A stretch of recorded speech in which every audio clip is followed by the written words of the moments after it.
আরেকখানা part বললাম। কালসর্পদোষ নিয়ে যখন আমি বললাম না যে আমাদের লাইফে গ্রহগুলো যদি শান্তিতে না থাকে তাহলে আমরা শান্তিতে থাকবো কী করে? আমাদের কর্মপতি যদি কোনো আমাদের কর্মের ফল কে দেখান? শনি দেখান, যাকে নিয়ে আমরা সবসময় তটস্থ থাকি, না বাবা শনি দেবতা। তো এই শনি দেবতাই তো কাউকে চর্চা করে উপরে তুলে নিয়ে এসছেন, আবার কাউকে নিচে নামাচ্ছেন। তার মানে আমার লাইফে যদি ডিস্টার্ব থাকে তাহলে আমাকে নিচের দিকেই দেখতে হবে, এটা খুব স্বাভাবিক ব্যাপার। কারোর খুব ভালো আছে, তাকে খুব উপর দিকে তুলে নিয়ে গেছে, তাকে অর্থ থেকে শুরু করে এভরিথিং দিয়েছে, তার মধ্যে কোনো রকম প্রবলেম নেই, তার মধ্যে মিথ্যা বলার কোনো প্রয়োজন নেই। তো সেই জায়গাটাকে আমাকে দেখতে হবে যে শনির জায়গা থেকে।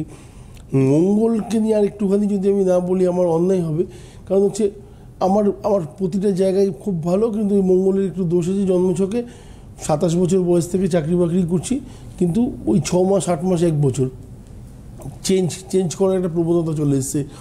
বাড়ির লোককেও বলেছি যে না আমি চেঞ্জ করবো, করতে করতে 32-এর মধ্যে দেখা গেলো 6খানা কোম্পানি চেঞ্জ হয়ে গেছে। 32-এর পর কিন্তু আমার কর্মক্ষেত্রে লংজিভিটির যে জিনিসগুলো থাকে, যে না আমি একটা কোম্পানিতে 5 বছর 7 বছর চাকরি করলাম, একটা আলাদা ব্যাপার। তো তাছাড়া কিন্তু কোনো কারণে আসে না।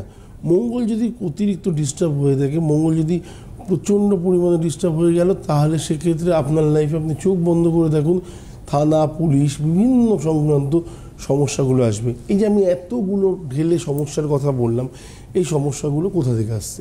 আলটিমেটলি প্ল্যানেট, গ্রহ। তো এই গ্রহগুলো যদি ঠিক না থাকে তাহলে পরে আমাদের লাইফে বড় বড় সমস্যাগুলো ফেস করতে হয়।